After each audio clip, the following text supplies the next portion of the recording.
प्रधानमंत्री ने कहा था हम आकाओं को नहीं छोड़ेंगे। अमित शाह जी ने कहा था चुन चुन कर आतंकवादियों का खात्मा करेंगे। क्या अजहर मसूद को मार दिया गया? हाफिज सईद अब जिंदा तो नहीं है। हम चाहते थे कि आसिम मुनीर को जंजीरों में पकड़ के लाया जाए। हमारी फौज को जो जिम्मेदारी भारत सरकार ने दी होगी, हमारी फौज ने वो करके दिखाया। लेकिन प्रधानमंत्री ने कहा था हम बची कुची जमीन खत्म कर देंगे आतंकियों की। प्रधानमंत्री ने कहा था हम आकाओं को नहीं छोड़ेंगे। अमित शाह जी ने कहा था चुन चुन कर आतंकवादियों का खात्मा करेंगे। हम अपनी फौज को मुबारकबाद देते हैं और भारत सरकार से पूछना चाहते हैं, क्या अजहर मसूद को मार दिया गया? हाफिज सईद अब जिंदा तो नहीं है। क्या वो आका जिनको मारने की बात की गई थी और जो लगातार हमारे मुल्क में दहशतगर्दी फैला रहे थे, उनका खात्मा हुआ या नहीं हुआ? पूरा भारत इन सवालों के जवाब भारत सरकार से जरूर पूछेगा।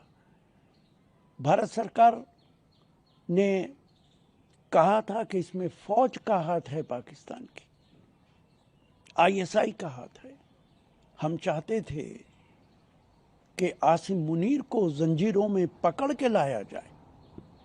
पाकिस्तान ऑक्युपाइड कश्मीर को वापस लेना है कि नहीं लेना है, इससे बेहतर कोई मौका नहीं मिल सकता है। हम इंतजार कर रहे हैं कि पाकिस्तान की फौज की कमर तोड़ी जाए, तभी ये दहशतगर्दी खत्म होगी। लेकिन आपको लगता नहीं सर इतना जवाब देना जरूरी था? जिस तरह से अटैक हुआ उसके बाद जो आतंकी, इससे ज्यादा जवाब देना जरूरी है।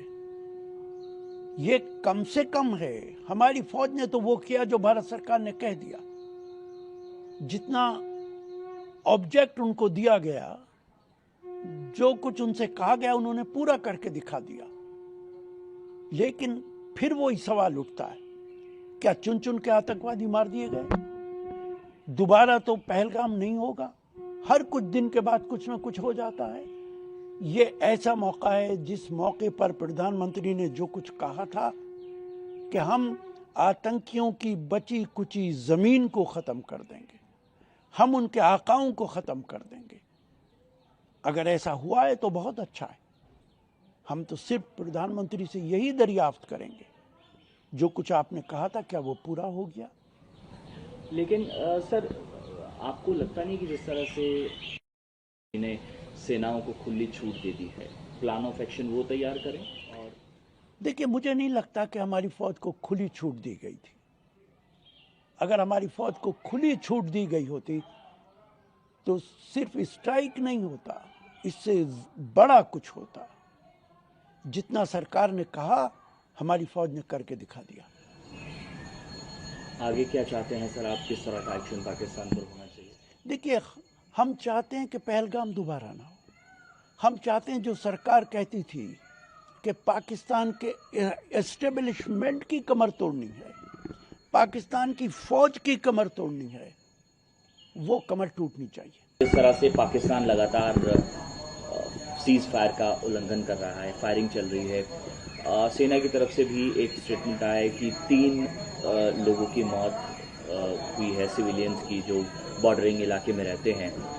इस हरकत को आप किस तरह से देखते हैं? देखिए, पाकिस्तान की तो आदत है, वो अपने पटाखे छोड़ता रहता है, और ये काम वो आज नहीं कर रहा है। पिछले कई हफ्ते से लगातार वो इस तरीके का सीज फायर को तोड़ने की कोशिश कर रहा है।